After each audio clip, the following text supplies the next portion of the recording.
Irmãos, com muita alegria estamos aqui nessa noite para mais um ponto de estudo e através desse estudo a gente saber o que Deus quer falar conosco nessa noite. Eu comecei a fazer um estudo sobre que na nossa jornada cristã todos nós enfrentamos momentos em que a gente precisa tomar decisões, e às vezes são decisões difíceis, né? Às vezes são escolhas, né, que envolvem nossa carreira, nosso relacionamento, ou até mesmo situações mais desafiadoras que têm a ver com a nossa fé.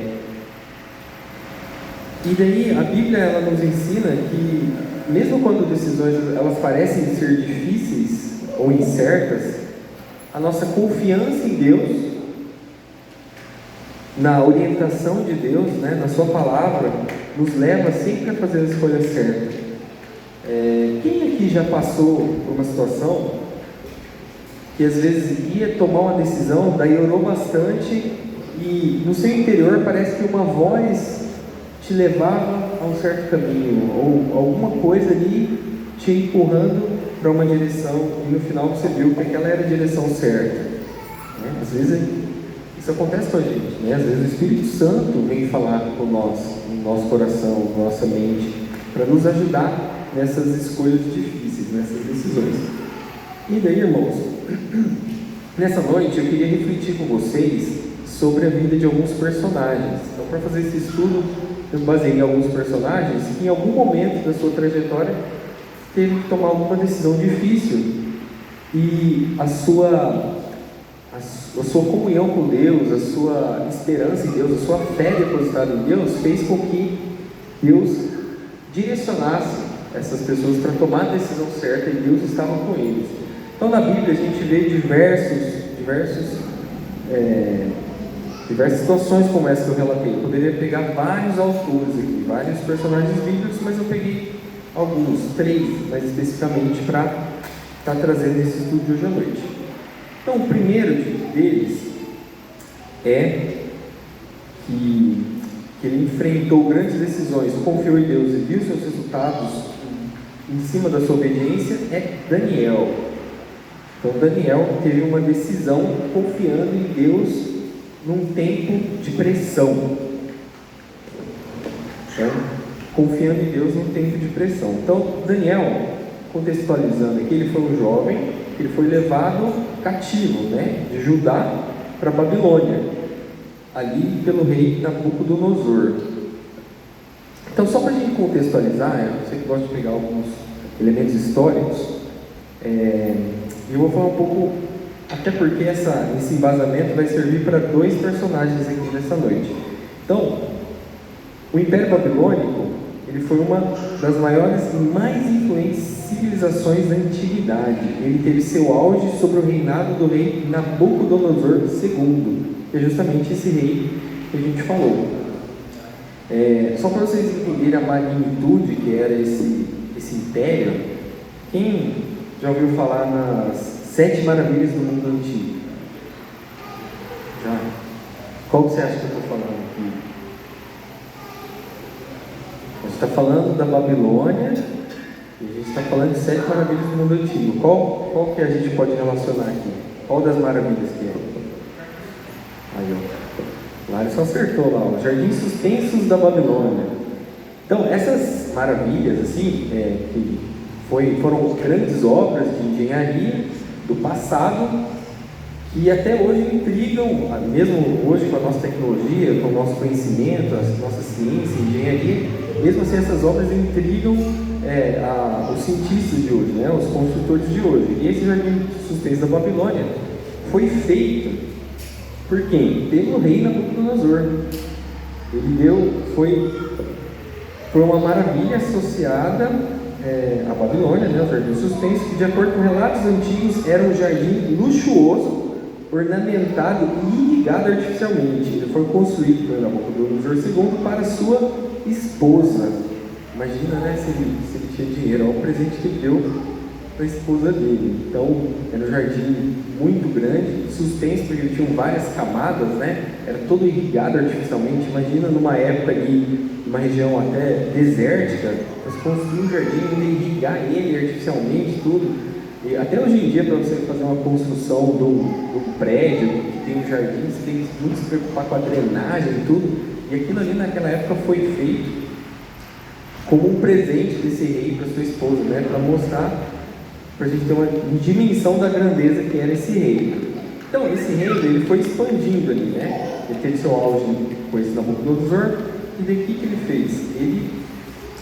Ele foi um dos maiores reis e é conhecido da Babilônia, e é conhecido por expandir o império e torná-lo a principal potência da época.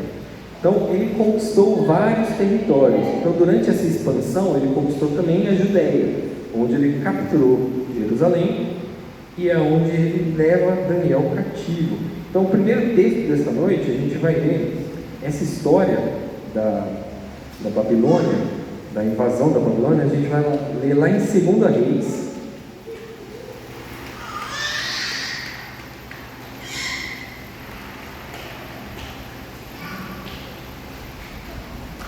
2 Reis, no capítulo 24.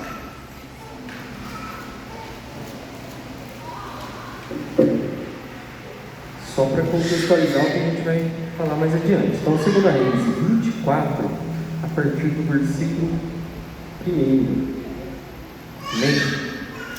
Então diz o seguinte, durante o reinado de Joaquim, Nabucodonosor, rei da Babilônia, invadiu o país, e Joaquim tornou-se seu vassalo por 3 anos.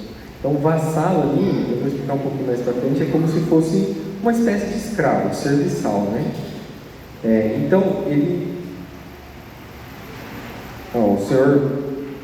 se voltou atrás e rebelou-se contra Nabucodonosor. Versículo 2: o Senhor enviou contra ele tropas babilônicas, aramaicas, moabitas e amonitas para destruir Judá, de acordo com a palavra do Senhor proclamada pelos seus servos, os profetas.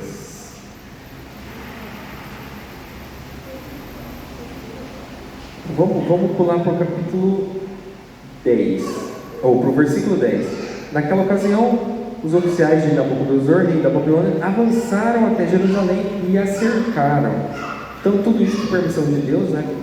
Porque o rei tinha feito que era mal aos olhos do Senhor.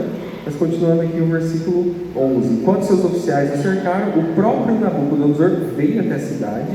Então Joaquim de Judá, a sua mãe, os seus conselheiros, os seus nobres e os seus oficiais se entregaram. Todos se renderam a ele. No 8º ano do reinado do rei da Babilônia, Nabucodonosor levou Joaquim como prisioneiro, conforme o Senhor tinha declarado. Ele retirou todos os tesouros do templo do Senhor e do palácio real, quebrando todos os utensílios de ouro que Salomão, rei de Israel, fizera para o templo do Senhor. Levou para exílio toda a Jerusalém, todos os nobres e todos os homens de guerra, todos os artesãos e artífices. Ao todo 10.000 pessoas, só ficaram os mais pobres. Então, nesse livro de Reis, ele relata essa invasão do rei Nabucodonosor até a Jerusalém. Então, o livro de Reis ele vai contando todas as histórias dos reis de Israel, e tem esse episódio aqui, onde Nabucodonosor invade, leva aqui 10.000 pessoas. E essas pessoas eram qualquer pessoas? Não, eram pessoas nobres, eram pessoas, homens de guerra, artesãos. Então eram pessoas que tinham algumas habilidades, conhecimentos. E no meio dessas pessoas, quem estava, que veio junto nessa leva? Nosso primeiro personagem dessa noite, Daniel estava junto ali. Então, agora a gente vai avançar lá para o livro de Daniel.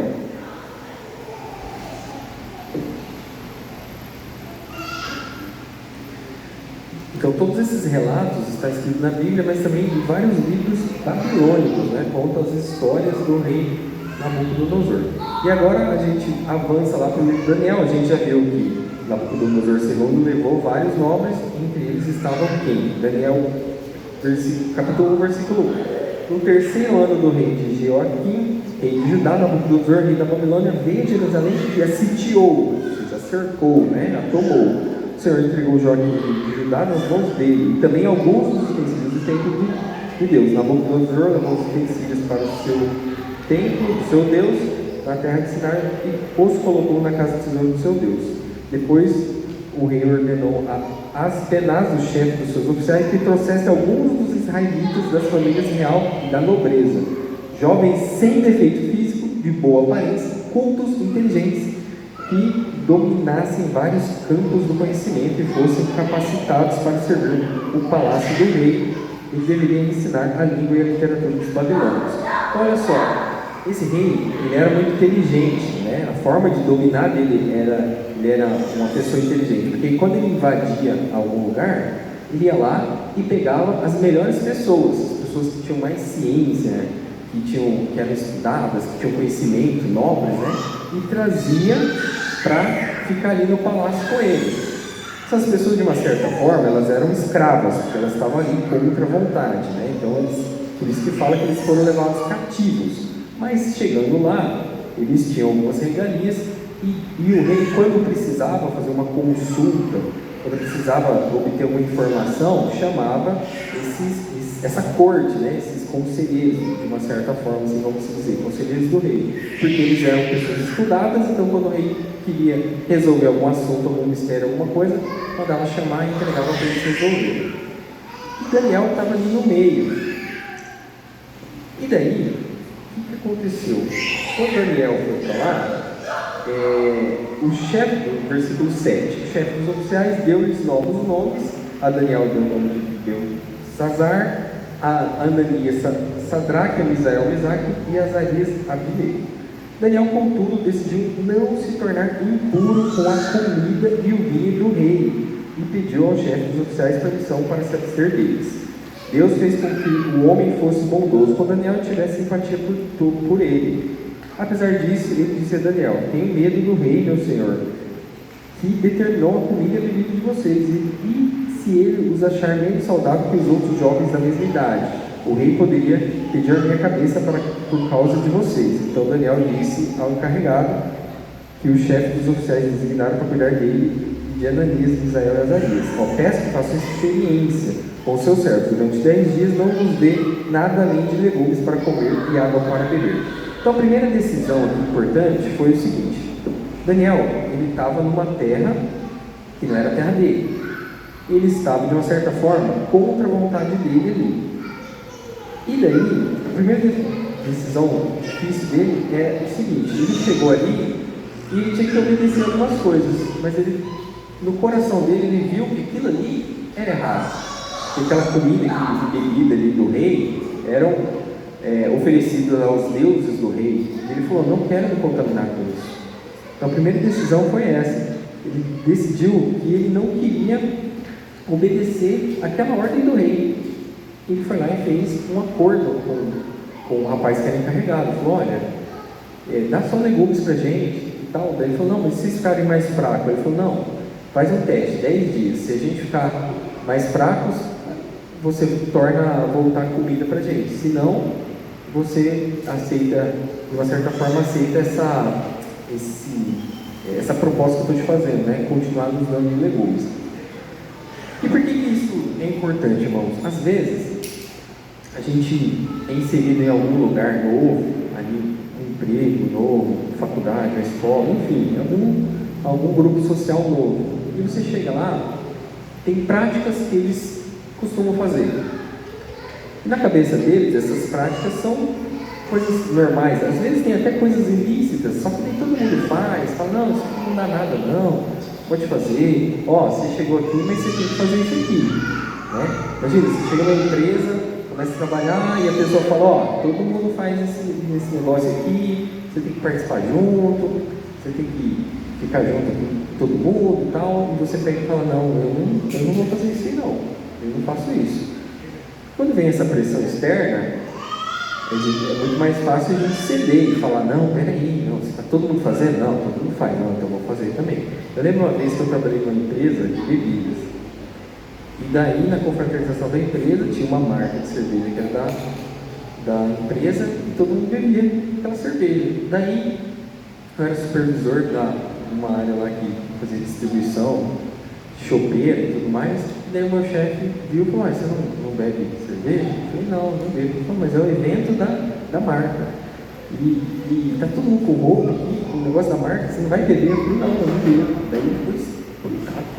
Como o cara trabalha nessa área, não deve, né? Então, às vezes, assim, olhou maus olhos para a gente, mas a gente tem que lembrar que o importante não é o que as pessoas vão pensar de nós, o importante é o que Deus vai pensar de nós. Porque veja bem, Daniel estava num reino distante. Hoje a gente está aqui no Brasil, né? Mas antes todos aqui são brasileiros, certo? Ou todos nasceram aqui, então todos nós somos brasileiros. Mas antes disso, qual que é o nosso reino? O reino dos céus. Então, de uma certa forma, esse reino terreno que a gente está aqui de uma maneira provisória. Foi até uma situação que a gente estava falando na escola dominical, que era o seguinte: às vezes a gente fala assim, segunda a sexta eu tenho meus compromissos, aí domingo é o dia que eu vou na igreja, mas é tão difícil acordar cedo para ir na escola dominical, nossa, é tão difícil chegar no horário, no culto. Daí a gente fez uma proposta para os irmãos, falou, e se você pensar diferente? Sua carreira é mais importante que a sua salvação? É para você? Seus amigos são mais importantes que a sua salvação? Sua família é mais importante que a sua salvação? Né? Então, se a gente coloca o reino de Deus em primeiro lugar, a gente passa a ver de uma forma diferente. A gente fala, meu compromisso principal da semana é ir na escola bíblica dominical, é louvar a Deus no culto à noite. Aí eu tenho outros compromissos, eu tenho de segunda a sexta, eu tenho que ir lá no emprego porque eu tenho que ganhar meu dinheiro para pagar minhas contas. Mas o meu compromisso é o domingo. Imagina se a gente começa a pensar assim, né? Foi isso que Daniel estava pensando. Ele falou, meu compromisso é com o reino de Deus. Eu estou aqui, eu vim escravo para cá, eles querem que eu faça isso aqui, mas em nenhum momento ele falou assim, poxa, apesar de eu ter vindo escravo para cá, Deus não me abandonou. Deus está comigo. Então eu vou ser fiel ao meu Deus, porque antes de tudo, eu sou do reino dos céus. Então eu não vou me contaminar com isso. Eu não quero participar disso. Então a gente, quando cristão, às vezes vão ter situações difíceis na nossa vida. Situações que a gente vai ter. Difícil eu não falo assim, porque é fácil escolher a Deus. Sempre a gente sabe que Deus é o caminho certo. Mas eu falo no contexto social, às vezes vai ser difícil. Você vai ter que enfrentar uma pessoa, você vai ter que enfrentar o seu chefe, você vai ter que enfrentar um familiar seu, um amigo seu, para não desagradar a Deus. E foi isso que Daniel fez. Ele enfrentou aquela potência, como a gente viu, que tudo que era o Império Babilônico, a potência que era, e ele falou, eu não vou seguir essa ordem do rei. Eu não vou me contaminar com isso. E Deus foi misericordioso com ele. Porque no versículo 15 fala, passados 10 dias, pareciam mais saudáveis e mais fortes do que os jovens que comiam a comida do rei. Assim o encarregado tirou a comida, tirou o vinho que havia sido designado, e em lugar disso lhes dava legumes. Então olha só, a atitude de Daniel depois fez com que as pessoas que estavam ali encarregadas da ordem voltassem atrás e fizessem de uma outra forma.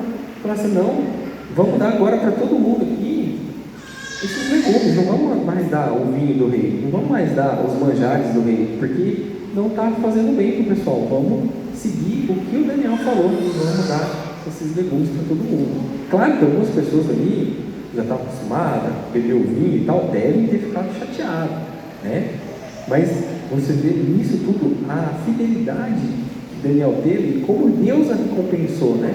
Mudando todo o cenário em favor de Daniel. O segundo personagem que a gente vai ver nessa noite, na verdade, são alguns personagens, mas ainda nesse contexto desse mesmo rei, que são os 3 amigos de Daniel, Sadraque, Mesaque e Abednego, né? O que aconteceu aqui? Ocorreu, o rei Nabucodonosor fez uma grande imagem de ouro, e ele ordenou que todos se curvassem diante dela. Apesar da pressão, os amigos de Daniel tomaram a difícil decisão de não se curvar à imagem. Vamos lá, avançar no livro de Daniel, a gente vê essa história, que se encontra em Daniel capítulo 3, que fala o seguinte, o rei Versículo 1. O rei Nabucodonosor fez uma imagem de ouro de 70 côvados de altura por 6 côvados de largura e ergueu na planície de Dura, nas províncias da Babilônia. Depois colocou os sátrapas, os prefeitos, os governadores, os conselheiros, os tesoureiros, os juízes, os magistrados e todas as autoridades provinciais para assistirem à dedicação da imagem que mandaram erguer. Assim, todos eles, sátrapas, prefeitos, governadores, conselheiros, tesoureiros, juízes, magistrados, todas as autoridades das províncias se reuniram para a dedicação à imagem que o rei Nabucodonosor mandara erguer e ficar em pé diante dela. Então o arauto proclamou em voz alta: esta é a ordem que é dada a vocês, ó povos, nações e línguas. Quando ouvires o som da trombeta, do pífaro, da cítara, da harpa, do saltério, da flauta dupla e toda espécie de música, prostrem-se em terra, ou seja, se curva com o rosto em terra, e adorem a imagem de ouro que o rei Nabucodonosor ergueu. Quem não se prostrar em terra e não adorá-la será lançado imediatamente em uma fornalha em chamas. Por isso, logo que ouviram o som da trombeta, do pífaro, da cítara, da harpa, do saltério, de toda espécie de música, os homens de todos os povos, nações e línguas prostraram-se em terra e adoraram a imagem de ouro que o rei Nabucodonosor mandara erguer. Nesse momento, alguns astrólogos se aproximaram e denunciaram os judeus, dizendo ao rei Nabucodonosor: ó rei, vive para sempre. Tu emitisse um decreto, ó rei, ordenando que todos aqueles que ouvissem o som da trombeta, do pífaro, da cítara, da harpa e saltério, da flauta dupla e toda espécie de música se prostrassem em terra e adorassem a imagem de ouro. E que todo aquele que não se prostrar em terra e não os adorar será lançado em uma fornalha em chamas. Mas há alguns judeus que nomeastes para administrar a província da Babilônia, Sadraque, Mesaque e Abednego, que não dão ouvidos a ti, ó rei, não prestaram culto aos teus deuses, nem adoraram a imagem de ouro. Então, nesse momento, o que aconteceu? Toda a sociedade tinha comprado aquela ideia do rei. Então, o rei construiu a estátua, falou: ouviu a música, todo mundo tem que adorar. Então, já era de conhecimento e todo mundo aceitou sem pestanejar. Falou: não, rei, é isso aí, nós vamos fazer. Só que daí esses três falaram: não vamos fazer, porque só Deus a gente adora. A gente não adora a ninguém. Então, eles estavam sofrendo uma pressão da sociedade inteira, não só do rei. O rei tinha feito decreto, mas toda a sociedade estava junto ali com o rei. Que, se a gente traz para o dia de hoje, não tem algumas culturas, algumas ideologias que querem empurrar a nós, de toda forma, a todo custo, quer que você aceite aquilo como verdade? Igual eu falei, pode ser que o nosso país vá lá e comece a aceitar algumas coisas, mas a gente é brasileiro, mas acima de tudo, a gente é do reino dos céus, e a gente sabe qual é a verdade que a gente segue, qual que é a palavra que é imutável que a gente segue, que é a palavra de Deus. Então, se a palavra de Deus diz que determinada coisa é de uma forma, pode vir o rei, o presidente, a sociedade, quem quer que seja, e querer mudar isso daí, você tem que ter a convicção, a fé em Deus, para você falar: não é desse jeito. E sem medo de ser cancelado, sem medo de você sofrer, porque você está defendendo aquilo que você acredita. Que foi o que aconteceu com esses três rapazes. Eles defenderam aquilo que eles acreditavam. E daí o rei manda chamar eles, dá uma outra oportunidade, fala: olha só, vai tocar de novo aí. Toca som. Então eles agora já, frente ao rei, né? Falou: vai tocar tudo de novo, vocês vão ter mais uma chance para vocês se prostrarem e adorar. E daí a gente vai para Daniel 3:16.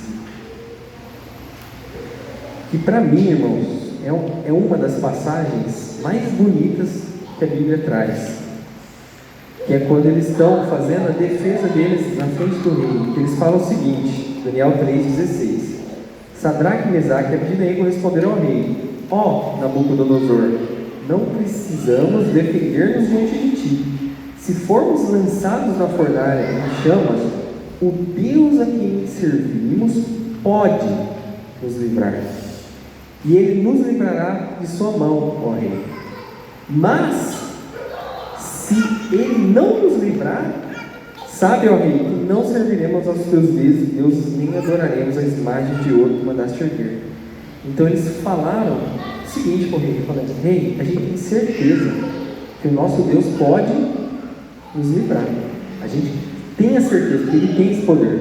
Mas mesmo que Ele não faça, a gente não vai contra Ele. A gente não vai adorar você, não vai adorar sua estátua. Porque a gente tem uma convicção, porque a gente sabe o que a gente acredita, a gente sabe o que é certo. E nesse momento, quando a gente lê o versículo 19, Nabucodonosor ficou tão furioso com eles que o semblante do rei mudou. E deu ordens para que a fornalha fosse aquecida 7 vezes mais do que o de costume. E o resto da história, os irmãos sabem. Até os homens que foram acender a fornalha se queimaram e morreram. E quando ele joga os 3 lá dentro, o próprio rei, lá no versículo 24, fala: contudo, logo depois do rei Nabucodonosor, alarmado, se levantou e perguntou aos seus conselheiros: não foram 3 homens amarrados que nós lançamos no fogo? Eles responderam: sim, ó rei. E o rei, porém, exclamou: olhe, estou vendo 4 homens desamarrados, ilesos e andando no meio do fogo, e o quarto se parece com o filho dos deuses.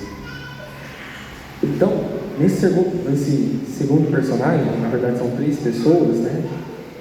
Eles tomaram uma decisão diante da pressão de toda uma sociedade, de todo, não só assim, um decreto, teve o rei que colocou, mas todo mundo seguiu. Então toda a sociedade acatou aquilo, e eles não, falaram: não, isso aqui vai contra os nossos princípios, isso aqui é contra tudo aquilo que a gente acredita como servo de Deus, e não o faremos. E daí, novamente falando desse versículo que a gente leu, eles falam, quando eles enfrentam o rei, falam: nosso Deus tem poder para nos livrar, mesmo que Ele não livre, a gente não vai abandonar o nosso Deus, a gente não vai virar as costas para Ele. O nosso terceiro personagem dessa noite é Salomão. Como a gente está falando de tomar decisões difíceis, agora a gente vai falar sobre tomar decisão com sabedoria, né? Salomão, ele foi um exemplo de confiança em Deus. Ele também enfrentou grandes decisões, grandes desafios, mas talvez o mais importante deles foi quando ele tomou uma decisão com sabedoria. Quando Deus, ele pergunta para ele o que ele quer escolher, o que Salomão gostaria que Deus fizesse para abençoá-lo. Ele escolhe o quê? Ele fala que Deus lhe dê sabedoria. E ele foi, na época, uma das pessoas mais sábias e influentes na nação de Israel. Ele deixou um legado, né? Quando a gente fala do próprio templo de Salomão, que foi um templo mais notório ali da história de Israel, então todas as conquistas que Salomão fez ali em prol do reino, porque ele soube tomar decisão assertiva, ele soube chegar diante de Deus e fazer o pedido certo, pedir sabedoria. Eu queria ler um versículo também que se encontra lá em Provérbios 3.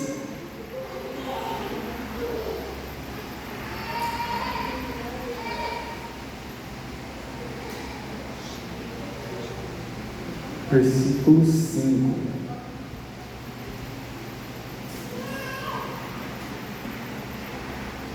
Que diz o seguinte: Provérbios 3, 5 e 6. Diz: confie no Senhor de todo o coração e não se apoie no seu próprio entendimento. Reconheça em todos os seus caminhos e Ele endireitará as suas veredas.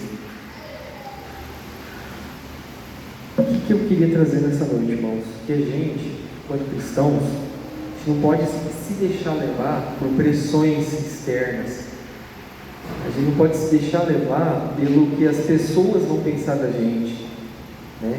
Pelo que as pessoas vão nos julgar, nos falar, nos perseguir. A gente tem que sempre colocar nossa fé e confiança em Deus naquilo que a gente acredita que é certo. Isso a gente encontra onde? Na palavra de Deus, encontra na Bíblia.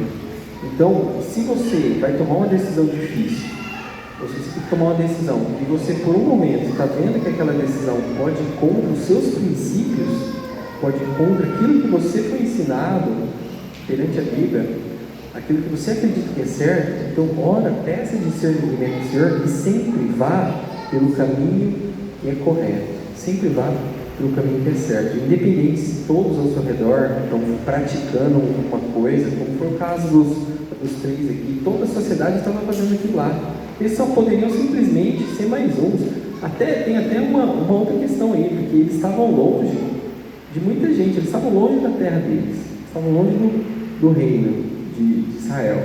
Eles falaram, vai se curvar aqui, mas não vai dar nada não, ninguém vai ficar sabendo. Mesma coisa, né? Quando você está longe dos olhares da igreja, longe dos olhares do pastor, você pode falar, não, isso aqui eu vou praticar aqui no oculto, ninguém vai ficar sabendo, minha esposa não vai ficar sabendo, minha família não vai ficar sabendo. Mas Deus é o principal de tudo, independente do que seus irmãos seus pensem, independente do que sua família pense, o mais importante é o que Deus pensa. O que Deus pensa de você quando você vai fazer aquela atitude ali. Que foi isso que esses rapazes fizeram. Todos eles, em algum momento que eles tiveram que enfrentar uma pressão, uma decisão difícil, eles falavam, o que meu Deus quer que eu faça aqui agora? Qual que é a decisão que Deus quer que eu tome? Então, que nessa noite a gente possa pedir essa sabedoria para Deus, pedir esse discernimento, para depositar nossa fé e a nossa confiança em Deus. Não, igual no versículo que a gente falou assim, não confiar nas nossos próprios instintos, ou não confiar no nosso próprio conhecimento, mas confiar em Deus, confiar que Deus vai endireitar nossos caminhos, né? Então, quando a gente fala que a palavra do Senhor é a lâmpada para o nosso caminho, que é a luz para os nossos pés, é isso que ela tem que ser mesmo. Cada passo que a gente dê seja um passo em direção ao centro da vontade de Deus, e que essa caminhada você sempre busque essa luz que é Deus, que busque Deus iluminar esse seu caminho. Então, quem aqui ora quando vai tomar uma decisão difícil, quando tem que fazer uma escolha, né? Eu oro.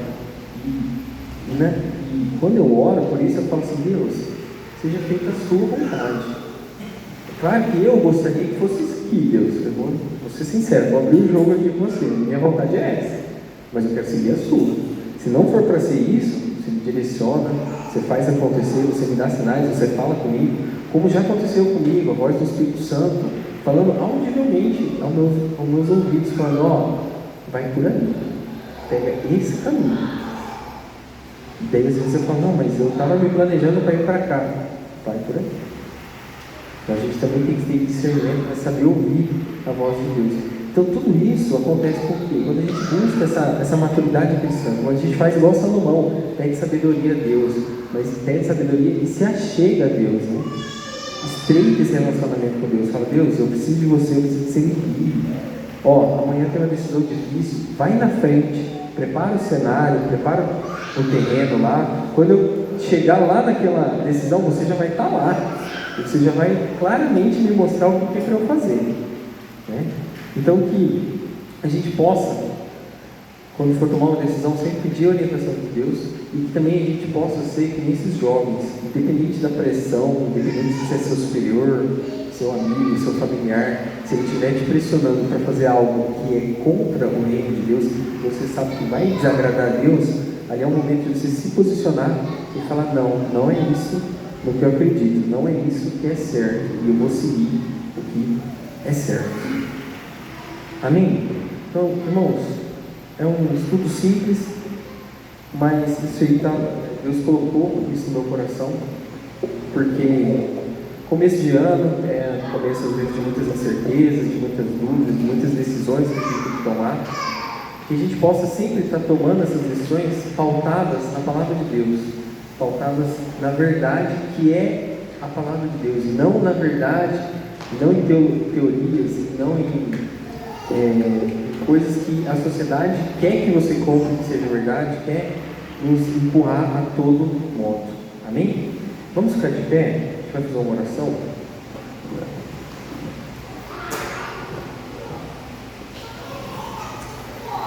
Senhor, nosso Deus, nosso Pai, te oramos nessa noite, Senhor, para que tu possas guiar nossos caminhos, Senhor, para que toda vez que tivermos que tomar uma decisão, Senhor, o Senhor esteja presente conosco, Pai, que cada passo que nós andemos seja um passo em direção ao centro da sua vontade, Pai, porque sabemos que a sua vontade, ela é boa, ela é perfeita, e ela é agradável, e ela é melhor que a nossa própria vontade, Senhor. Aleluia. Nós sabemos disso, nós cremos e nós confiamos em Ti, Senhor. Nós entregamos o nosso caminho a Ti, Senhor, porque sabemos que Tu vai nos cuidar de nós, que Tu vai nos auxiliar, e que Tu vai ser a lâmpada nesse mundo de escuridão e trevas, Senhor. Então, ilumina o nosso caminho, Senhor. Guia o nosso caminho para que sempre estejamos, Senhor, no centro da Sua vontade, Pai. E nos ajude, Senhor, a resistir todas as ideologias que são do mal, todas as pessoas que querem imputar a todo momento situações para destruir a família, para destruir a igreja, para destruir a verdade da Sua palavra, para destruir a verdade da Bíblia, Senhor. Fortalece, Pai, nos dá força, nos dá coragem para enfrentar esse mundo que está cada vez mais perverso, Pai. Essa é a nossa oração, em nome de Jesus. Amém. Amém.